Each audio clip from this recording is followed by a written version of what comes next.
My journey started at 6:30 this morning from Pattaya, picked up my cameraman.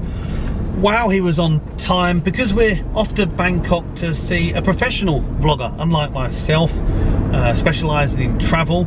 His name's Drew Binsky and he has over 800,000 subscribers online. Sure puts my 5,000 to perspective. I've no idea how he does it.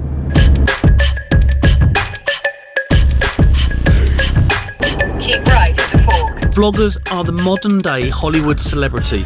There has been a shift from big screen to small screen, from A-lists to micro-influencers that have a dedicated online following to their daily vlogs.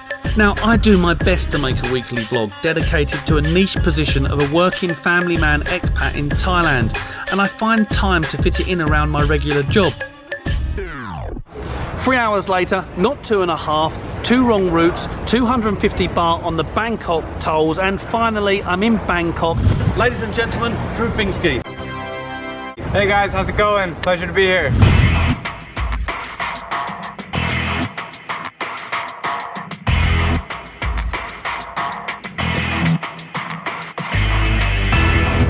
Hey Drew, so welcome to Bangkok. You're a vlogger. What's a vlogger? A vlogger is a person like myself who has a video camera, usually a nicer video camera, and you make videos every day, post it online. So how many followers have you got online at the moment? About 1.3 million combined, yeah. And how did it all start? What got you into this? It started with blogging. Teaching English in South Korea 5 years ago, started a blog, worked really hard on it behind the scenes, and after I left Korea, I was at a point where I could just kind of travel and get a couple sponsors, and then it just evolved. Social media and Snapchat was big for a few years. I jumped on that, Instagram, and got my first video camera 18 months ago and haven't looked back. There's a guy named Nas Daily, I'm sure you know him. He does 1-minute videos, and he's the first one I saw on Facebook. And I was living in Hanoi at the time, and I saw his video in Bangkok, and I was like, you know what? Why don't I just start posting on Facebook? And that was it.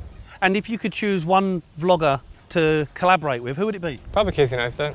He's kind of like the granddaddy of, or he started vlogging before vlogging was a word, 10 years ago maybe, or more. So it's pretty cool what he's done for himself, and he's got a show on HBO now and stuff, and I look up to him a lot. His camera angles and strategies are really impressive, and he knows what he's doing. There's always a niche in vlogging, or at least I think there is. What's yours? I think for me, it's the ability to go to faraway places that nobody goes to. So I'm trying to visit every country. I have 53 left. And places like Iran, where I just was, and North Korea, and Somalia, and nobody really goes to these places. So when I can go there and connect with people, that's sort of the way I stand out. My favorite country is the Philippines, and I would say that before I met my Filipino girlfriend. I've been there about 30 times. I just love the people there. They're very honest and smiley and friendly. Not saying that Thai people aren't, but in the Philippines, they all can speak perfect English, and the beaches there, I'm sure you've been, and they're incredible. So we are on the Chao Phraya River. I'm spoiling you today. I want to take you on a boat, and we'll carry on the interview there. Sure, let's do it, man. Okay, let's go. Yeah. So we're going on a day trip. Cool.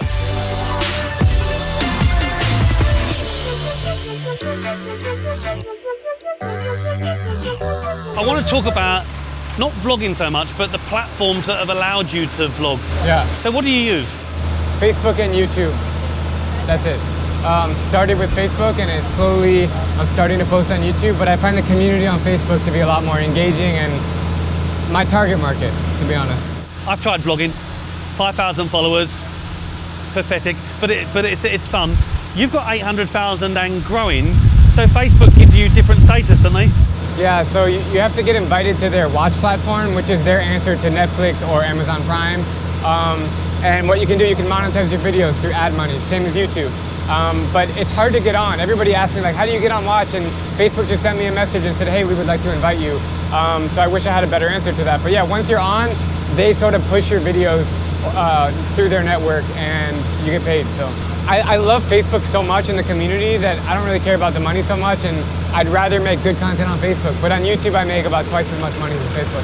Here's the reason why. On YouTube, every video has ads, every video.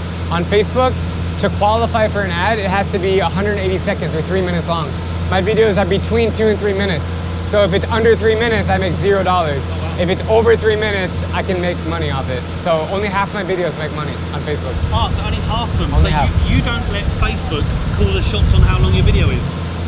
No, I always call the shots on my video. Even if you don't make money? Even if I don't make money, I don't care. Like, I'm still gonna make the video, and I don't wanna just be thinking about the money, because then the content will slip. So if I can tell a really good story in 2 minutes, even if it goes viral, I'll do it. I'm not gonna drag it out to 3 minutes just to make money off it. Does that make sense? Yeah. Yeah. So we are in Bangkok now, and you've still got some big stories. What have been the big stories here recently? In Bangkok. So I've been featuring like different people. Like in my co-working space, there's a guy, he makes burgers. And really, he spends like an hour per burger making them. And he's built up a big audience. And I told his story and it went super viral. And I've done some markets and food stuff, but I don't want to do too much of that because people get it. You know, if they've been to Bangkok, there's so many markets, so much food. So I try to look for really unique angles. I want to make one about ladyboys, so. Yeah. Okay. Yeah. I think my cameraman would be interested in that one as well. Anyway, take a look at the views. Yeah.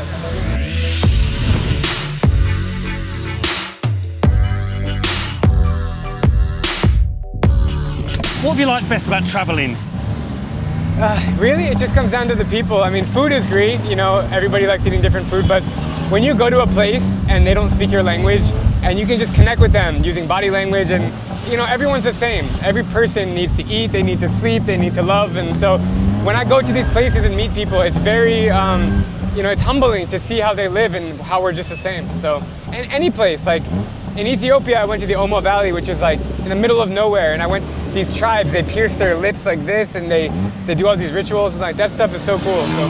Drew Binsky, it's been a pleasure to join you. I think the market's changing. Us television guys are going out of fashion. It's all about vlogging now.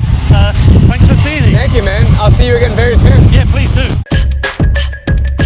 So there you go, Drew Binsky, travel vlogger extraordinaire. Now whilst he jets off to Africa or some other far off destination for his next adventure, I head 2 hours back down the road from Bangkok to Pattaya again. Who's living the dream, baby?